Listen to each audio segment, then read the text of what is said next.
Morning class.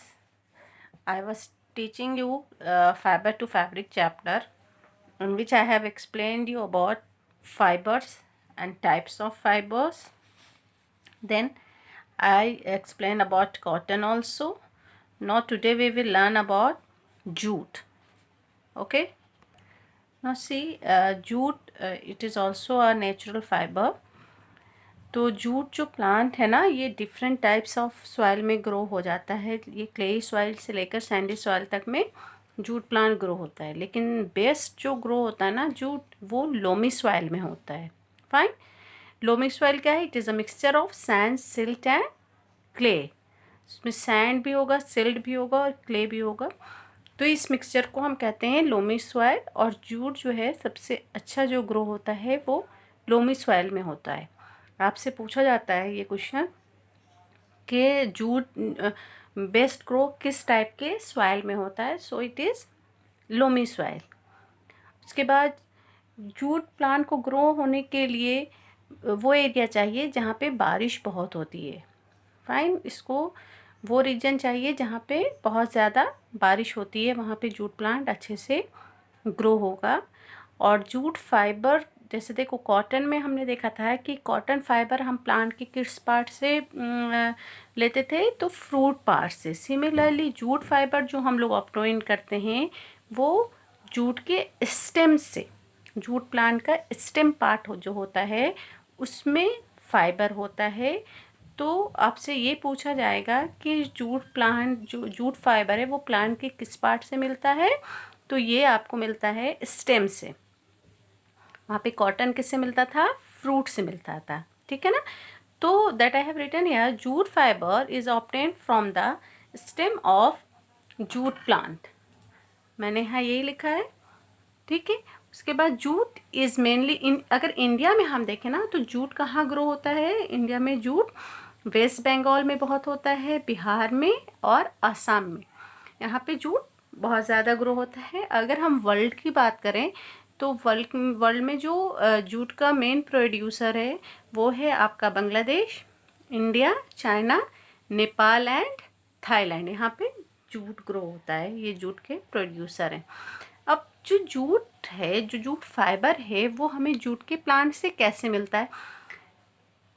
तो होता ये है कि जो आपका जूट प्लांट जो होता है ना, उसकी जो स्टेम होती है उस जो उसमें क्या होता है कि बार्क जो होता है ना, जूट प्लांट का जो स्टेम होती है, स्टेम के अंदर फाइबर होता है। और वो स्टेम के अंदर जो फाइबर होता है ना, तो वो फाइबर स्टेम से कुछ स्टिकी से सब्सटेंस के साथ वो अटैच्ड होता है। तो क्या करा जाता है कि जब जूट फाइबर जूट प्लांट तैयार हो जाता है, तो फिर उस जूट प्लांट को हार्वेस्ट करके, काट करके उसको क्या करते हैं, पानी के अंदर डिप कर देते हैं, पानी में छोड़ देते हैं।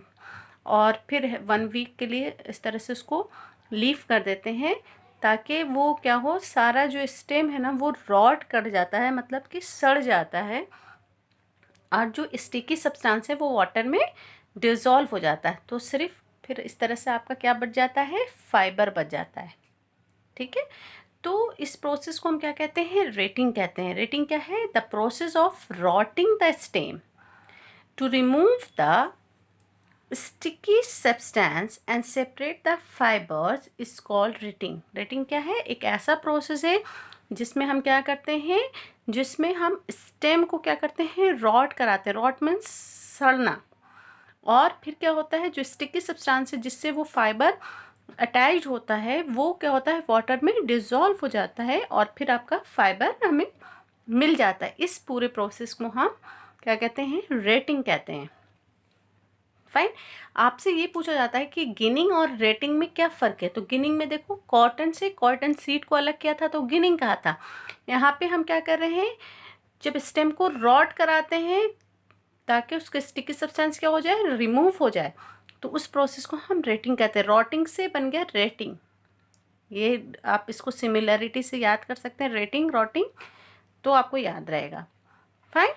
अब जूट जो है, क्योंकि देखो जूट जो होता है ना वो बहुत रफ सा होता है, तो इससे हम फैब्रिक तो नहीं बनाते, लेकिन हाँ इससे जूट का बैग हैट्स हैं, रोप्स हैं, सैक्स हैं जो जिसमें हम आपका ग्रेन्स वगैरह स्टोर होता है, वो सैक्स है। इन सब में क्या यूज़ होता है हमारा, जूट फाइबर से ही ये सब कुछ बनता है और जूट इसमें यूज़ होता है।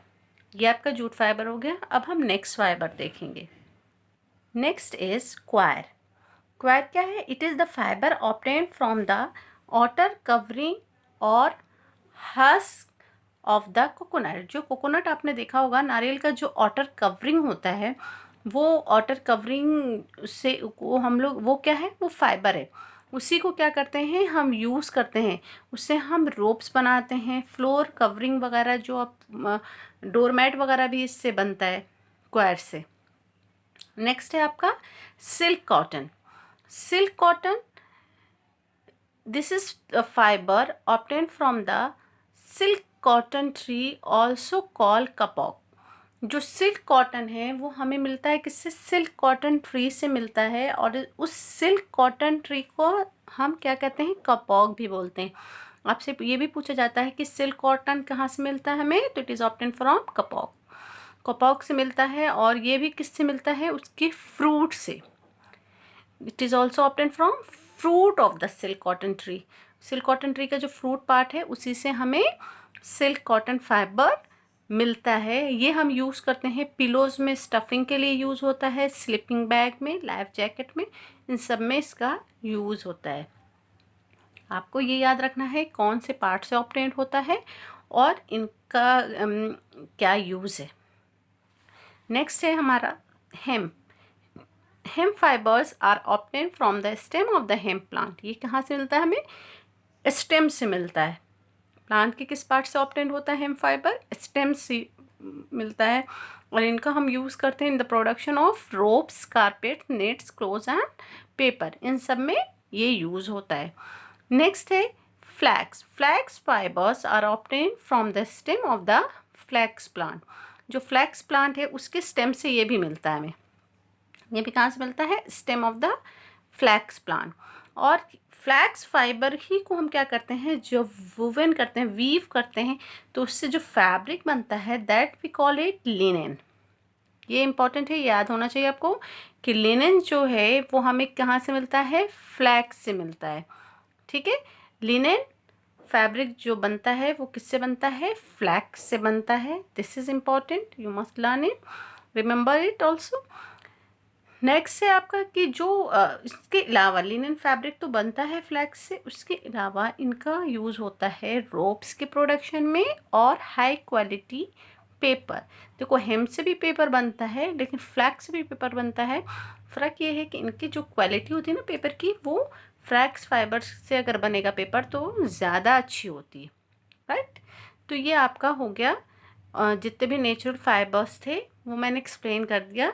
अब हम देखेंगे नेक्स्ट के फैब्रिक अब कैसे बनता है। देखो फाइबर है, फाइबर से हमने क्या बनाया था, मैंने आपको यहाँ बताया था, फाइबर से क्या बनेगा, यान, यान से फिर बनेगा फैब्रिक, देन फैब्रिक से हम क्या बनाएंगे, स्टिच्ड क्लोथ।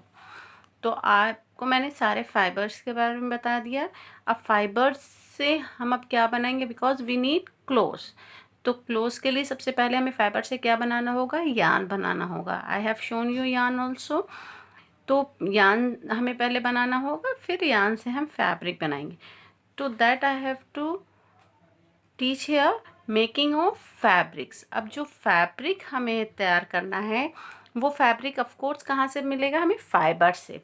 तो सबसे पहले फाइबर को हम क्या करते हैं, fibres are first converted to yarn by the process of spinning. Spinning के प्रोसेस से हम क्या करेंगे, फाइबर को पहले हम यार्न में कन्वर्ट कर देंगे, और फिर जो आपका fabric is made from yarn by the process of weaving और नीटिंग। फिर उसके बाद हम फैब्रिक बनाएंगे किस प्रोसेस से, वीविंग एंड निटिंग के प्रोसेस से हम फिर फैब्रिक बनाएंगे। मैं ये आपको टॉपिक नेक्स्ट क्लास में एक्सप्लेन करूँगी। Thank you.